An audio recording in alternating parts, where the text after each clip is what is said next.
Assalamu alaikum warahmatullahi ta'ala wabarakatuh. Malam za mu so ka gabatar mana da sunanka. Wa alaikum assalam wa rahmatullahi ta'ala wa barakatuh. Sunana Umar Uba Abubakar Saminaka, insha Allah. To malam gashi kun fito da yawa maza da mata da kananan yara duk da yanayin zafi da kuma fargaba na ruwan sama a wannan gari. So mu san ko an fito yin program ne. Wannan mun fito ne domin raya ainihin tuna abin da ya faru da zuriyar gidan Annabi sallallahu alaihi wasallam shekara kimanin kusan 1000 da suka gabata. Sun ce shekara 1000 tunda yanzu muna shekara 1448, wannan kuma ya faru a shekara ta 61 ne bayan hijiran Annabi rahama sallallahu alaihi wasallam, wanda aka yi ta'addanci kuma sai aka yi ƙoƙarin rufe wannan ta'addancin da ƙirƙirar ruwayoyi da sanya wannan rana ta zama ranar sharholiya da biki da farin ciki, saboda ya zama wato shammaci ko cin zarafi ga zuriyar gidan Annabi rahama Muhammad sallallahu alaihi wasallam. Sai zan mun aje irin waɗannan ranaku domin tunatar da al'umma da faɗakar da su, musamman waɗanda su ba karatu suke ba ballantana su cimma wannan muhalli din, su karanta su gane haƙiƙanin abin da ya faru. Wannan da yasa kenan muka fito domin tunatar da al'umma akan abin da ya faru da jika manzon Allah sallallahu alaihi wa sallam, wanda manzon Allah yake ce mishi yana ɗaya daga cikin shugabannin samarin aljanna. Wannan da yake fitowa mu kenan a wannan lokaci. Malam akwai wani sako ne haka da kuke so ku isar da al'umma da wannan jerin gwano da kuke yi? Zai sakon kenan ita al'umma ta sani.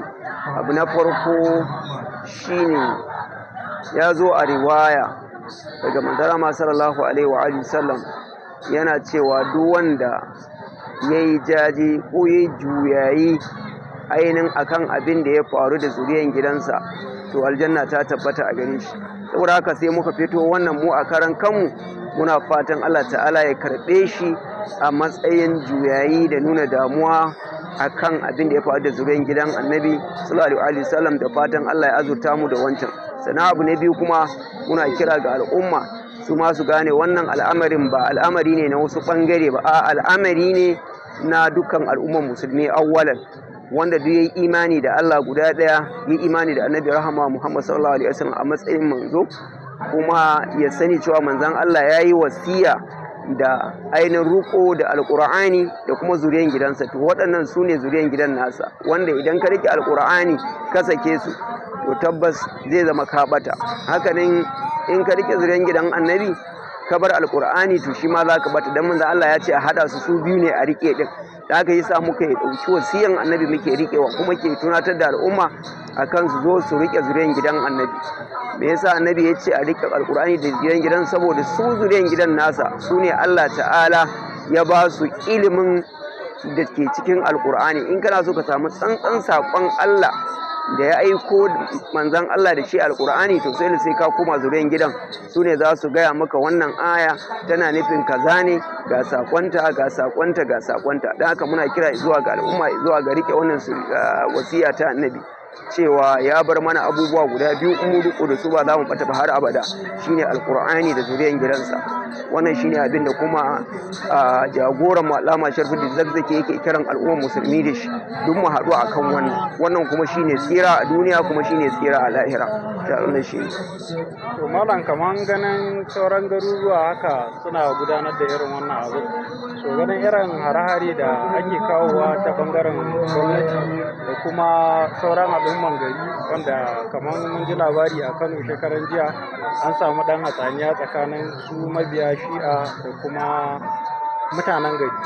So kana ganin wani kira za ka yi ga su jami'an hukumar gwamnati da kuma irin ire-iren waɗannan matasa da suke afka muku yayin gudanar da wannan tarurruka na kiran da zan yi ga su ɓangaren jami'an tsaro shine, na farko dai su sani kafin mutum a ɗauke shi aiki sai da ya sanin appointment akan cewa lalle zai tsare rayuwar al'umma da dukiyoyi. kuma a cikin aikinsa zai yi adalci, wato zai kiyaye duk abin da ya zama shine kan turba ta doka, to zai tsaya a kan nan, ba zai sa san ransa ba, ba zai ɗauki ƙabilanci ba zai ɗauki ta'assubanci na addini ko wani abu da ya kamata, a'a ga zai faɗi gaskiya kuma zai aikata gaskiya. Saboda haka ya ji tsoron Allah ya gane a wannan sainin ɗin da ya Allah zai tambaye shi. Saboda haka ya kamata duk inda ya san gaskiya take to ya tsaya ya taimaki gaskiya, wannan shine aikinsa a wannan janibi. Ko da wani ne ya bashi umarni cewa to yanzu ya saba ma alƙawarin da yi, to ya sani shi kuma Allah zai tambaye shi akan alƙawarin da yi, ya sa da hannu a takarda akan cewa zai tsaya akan gaskiya, zai yi aiki da gaskiya. Saboda haka ya tuna Allah kuma ya gane cewa Allah shi ke da wuta ko aljanna, shi ke da hukunci na ƙarshe. Duk wani abin da ya saba ma hukuncin Allah to zai zama ya zama lalatacce, Allah ta'ala zai tada hukunci ya sake wannan hukunci. Wannan shine kiran da zan yi ma bangaren jami'an tsaro, lallai su ji tsoron Allah a cikin ayyukansu, su tsaya su yi adalci tsakanin al'umma, su ba kowa yancin da Allah ta'ala ya bashi kuma yancin da dokar ƙasa ta ba mutum. Idan mutum ya keta haddin wasu to a tabbatar an kama shi kuma an hukunta shi, kada a bar shi. Wannan shine zai tabbatar da zaman lafiya da kwanciyar hankali a cikin al'umma. Na wannan shi to kira ga su wannan matasa kamar na garin Kano da suka kan to na farko dai su al'umma waɗanda ake hada su da mu, wanda ya kamata ya zama su ba su iya idrakin menene shi wannan kiran yake bane. Shi wannan kiran tsira ne ga al'umman ƙasa baki ɗaya, musulmunta da ba musulmunta ba. Saboda haka ba tana kira ne zuwa ga mazhaba ba, a'a tana kira ne zuwa ga adalci. Allah ta'ala shi ya saukar da dokokinsa, kuma a matsayinsa na wanda ya cancanci sunan da ake ce mashi al'adalu, shi Allah adali ne kuma baya son zalunci, da haka sai ya sanya dokokinsa akan adalci. Wannan ya sanya kenan malam Zakzaki Hafizahullah yake kira a koma zuwa ga wannan dokoki din da suka tsoro akan adalci, wanda su ba sa zalunci ta kowane janibi, ba ta asabanci. Duk wanda ya yi abu da bai dace ba, wannan dokan za ta yi aiki a kansa ta hukunta shi ba tare da ganin ko shi waye ba. Don wannan shi ne tsari, wannan kuma tsarin yana gudana yanzu kai tsaye a jamhuriyar musulunci ta Iran, wanda in ka je ka tattauna da dukkan ɓangarori, 'yan shi'ansu ne ko 'yan sunnansu ne, musulmansu ne ko kiristocinsu ne, ko ma waɗanda kwata-kwata ma ba su ma da addini, kowanne zai maka itirafi da cewa lallai an ba shi 'yancinsa na yin abin da ya kamata ya yi gwargwadon fahimtarsa, sannan kuma ba a tauye mai haƙƙinsa ba. Duk wani haƙƙi da yake zuwa daga gwamnati to ana ba shi, ba a tauye mai komai. Wannan ya sanya dukansu kowanne yana jin daɗin tafiyar rayuwa a cikin wannan ƙasa ɗin. Mu ma irin wannan muke buƙatar adalci ya tabbata a wannan ƙasa ɗin. Wannan shine abin da muke kiran matasa, za a ba su 'yanci wanda za su rayuwa amintacciya, za kuma su rayu rayuwar da za su ji daɗi a duniya, kuma su koma zuwa ga Allah ta'ala shi ma su ji daɗi. Saboda haka su janye daga wancan tunani da wasu ke zunguro su domin cimma muradansu, wanda wannan muradin nasu ba zai kai su ga gaci ba.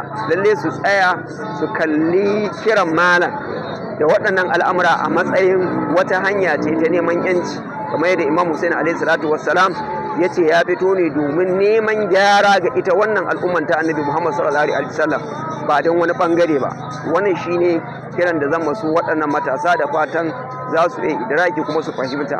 Wannan ba ana kira ne kowa ya zo ya shi'a ba, a'a, amma kowa ya zo ya taimaki a tabbatar da adalci a doron ƙasa, kuma mu tabbatar da cewa mu bayan Allah ne, muna aiki da abin da Allah ya ce. Wannan shine kiran da zamu yi.